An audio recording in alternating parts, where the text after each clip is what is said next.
ইয়াফিরুল মার'উ মিন আখিহি ওয়া উম্মিহি ওয়া আবিহি ওয়া সাহিবাতিহি ওয়া বানি লিকুল্লি ইমরিইন মিনহুম ইয়াওমাইযিন শা'নুন ইউগনি।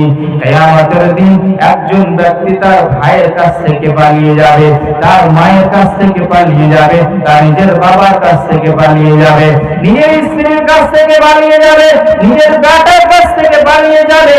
পাঁচজন ব্যক্তির আল্লাহ কোরআনের ভিতরে উল্লেখ করেছেন। কেন?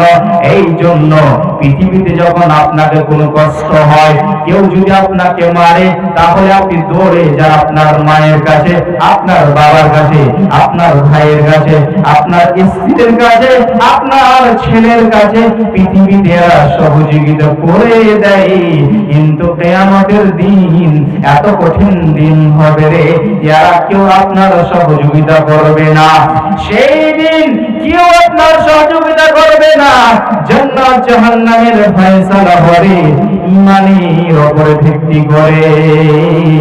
যদি ঈমান থাকে তাহলে জান্নাত পাওয়া যাবে রে, ঈমান যদি না থাকে তাহলে জান্নাত পাওয়া যাবে না, যাবে না।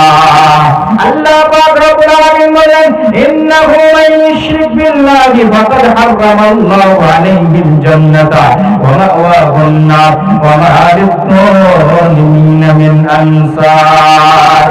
যে ব্যক্তি আল্লাহর সাথে অন্যকে শরীক করবে, যারা নিজের ঈমানকে নষ্ট করে দেবে, যারা নিজের ঈমানকে বরবাদ করে দেবে, আল্লাহ পাক রব্বুল আলামিন বললেন তাদের থাকার জায়গা হবে জাহান্নাম।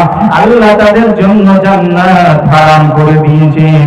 এই রকম ব্যক্তিদের জন্য কেউ সাহায্যকারী হবে না। ঈমান না থাকলে জান্নাত পাওয়া যাবে না, যাবে না, যাবে না।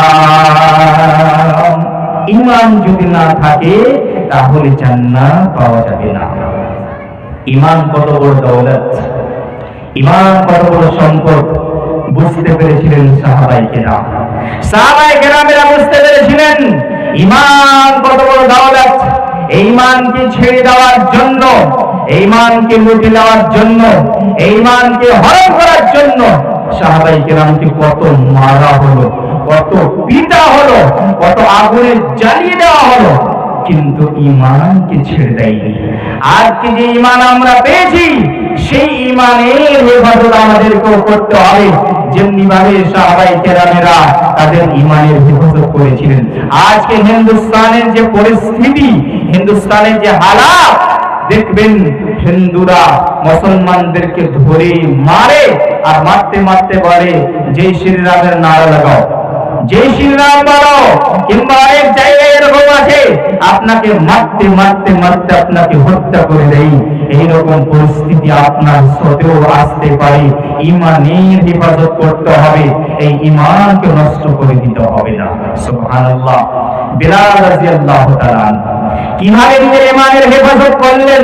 একজন গোলাম, একজন দাসী যখন ঈমান নিয়ে এলো, আবু জেহেল, কাফেরেরা, দুষ্ট দুরাচারীরা তাকে কত না কষ্ট দিল, কত না তার উপর নির্যাতন করা হলো, জুলুম অত্যাচার করা হলো, তাকে মারা হতো, জমিনের ভিতর তাকে ছেঁচড়ে নিয়ে মারা হতো, তাকে গরম বাড়িতে শুইয়ে দেওয়া হতো, তার বুকের উপরে পাথর চাপিয়ে দেওয়া হতো, তাকে মারা হতো। শুধু বলা হতো মুহাম্মাদের উপরে যে ঈমান এনেছো সেই ঈমানটা ছেড়ে দাও, মুহাম্মাদের দ্বীনকে ছেড়ে দাও, তোমাকে ছেড়ে দেওয়া হবে। বিলাল রাদিয়াল্লাহু তাআলা আনহু এত কষ্ট দেওয়া হলো, এত তাকে মারা হলো, গরম বাড়িতে তাকে শুইয়ে দেওয়া হলো, তার বুকের উপরে পাথর চাপিয়ে দেওয়া হলো, তাকে গলি গলি তাকে ছেঁচড়ে নিয়ে বেড়াতো ছোট্ট ছোট্ট ছেলেরা। তারপরেও বিলাল রাদিয়াল্লাহু তাআলা